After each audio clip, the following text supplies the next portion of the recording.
Eye-opener. Things that just don't seem to add up. How does killing off an entire generation of young Ukrainian men equate to saving Ukraine? Ukraine has wiped out its ability to procreate within a generational time frame. While the actual number of Ukrainian soldiers who have died in the conflict is not known, the average age of the Ukrainian soldier being 43 suggests a shortfall of younger volunteers. While this may mean that younger Ukrainians are cowards who refuse to fight, the videos that show young Ukrainian men being rounded up suggest that young Ukrainians are being forced to fight whether they want to or not. Given that the average age of the Ukrainian soldiers is so high, it would appear that Ukraine's conscription of unwilling participants is either not garnering enough young men to lower the average age of soldiers in Ukraine, or that they are running out of young men for their draft. When coupled with the fact that on October 1st, 2023, Ukraine introduced a new law to conscript women, it looks more like Ukraine is running out of men for the war effort. Now, if this doesn't convince you that the narrative that suggests Ukraine is winning may not be completely accurate, then how about the allegations that Ukraine requested other countries to extradite Ukrainian refugees back to Ukraine? This request was made after Ukrainian refugees refused Ukraine's request for them to return on their own. And how does Zelensky justify his people sacrificing themselves when representatives from Ukraine's biggest ally, America, say Ukraine will fight Russia to the last Ukrainian?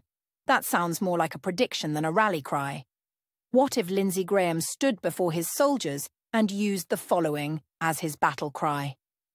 Let's all face our doom and die to save our country, or how about this? Let's forfeit our lives to save our country for international corporations to buy it on the cheap. I can't imagine that a country with no citizens is a country worth saving, or even a country at all. This holds true because a country only exists if there are people who believe in it. According to Lindsey Graham, however, Ukrainians should be willing to sacrifice themselves to the very last of them for America, because Ukraine will soon no longer exist. Then there is Israel, a country that has killed 40,000 people in retaliation for Hamas killing 1,300 Israelis. Even though Israel killed a lot of its own citizens on October 7th because of the Hannibal Directive. For those who don't know, the Hannibal Directive mandates that Israeli military kill Israelis who might be taken hostage by their enemies. So, not only is Israel's retaliation disproportionate, but no one seems to realize this discrepancy. While they do point out that Israel has killed Palestinians to get to Hamas, they never point out that Israel has killed more than 3 times as many Palestinians, including women and children. Now Israel has bombed Lebanon, Iran, Yemen, Syria, but they claim to be doing all of this in self-defense. Please look into the modern history of the conflicts between Israel and its neighbors to determine who is the aggressor.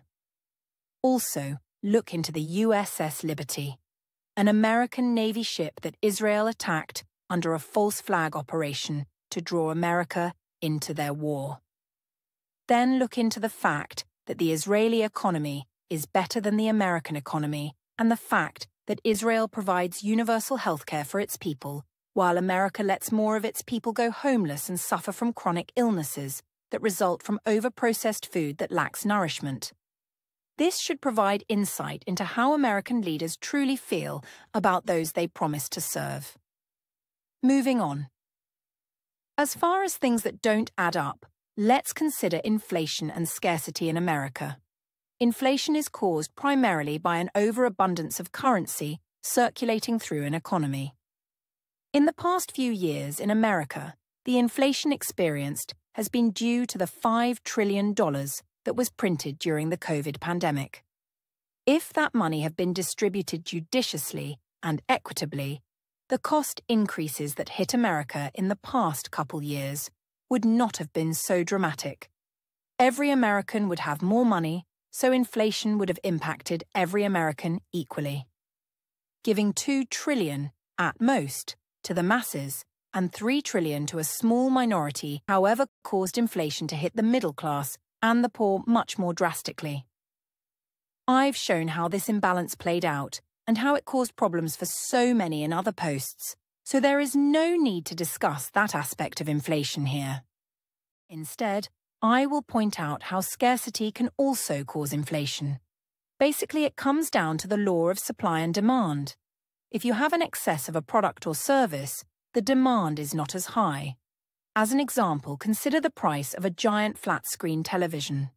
When the supply of such an item is low, as in when they first hit the market, those televisions were going for thousands, if not tens of thousands of dollars.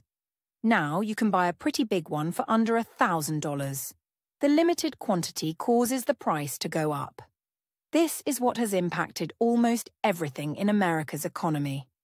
During the COVID lockdowns, the supply chain was broken and goods became more scarce. Just look at how many people hoarded toilet paper a few years back. An easy fix for any shortage of toilet paper would be to purchase a $40 bidet.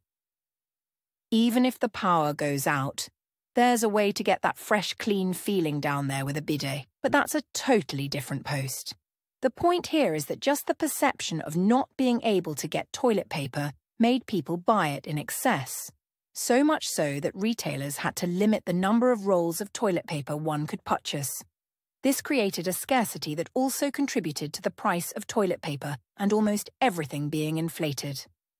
In the past few years, the price of houses have risen at least 50%, while the cost of a car or truck is now what one could pay for a house a little more than a decade ago. Though inflation never exceeded 10%, prices have increased 20, 30, 50, 100, 200%. Either inflation only hit 10%, as American leaders say it did, or it hit way higher than that. If you've got a year-old grocery receipt, compare it to your last grocery receipt. I bet there's a much bigger difference than 10%. Why is there such a difference? Is America producing so much less, or are those who control the resources we all need to survive creating an artificial scarcity? You know, like the artificial scarcity that oil-producing countries created, so gas prices would skyrocketed in the 1970s. If you are too young to remember, the OPEC nations stopped supplying oil, which made gas more scarce. The oil was available, but those who controlled it hoarded it, making it more scarce than it actually was. Maybe the same thing is happening now, but instead of being limited to oil, everything is being withheld by those who control everything. People need to wake up to the ways in which their lives are being manipulated and controlled. America is evolving into some kind of neo-feudalism where a small group of people control and own everything you need to survive.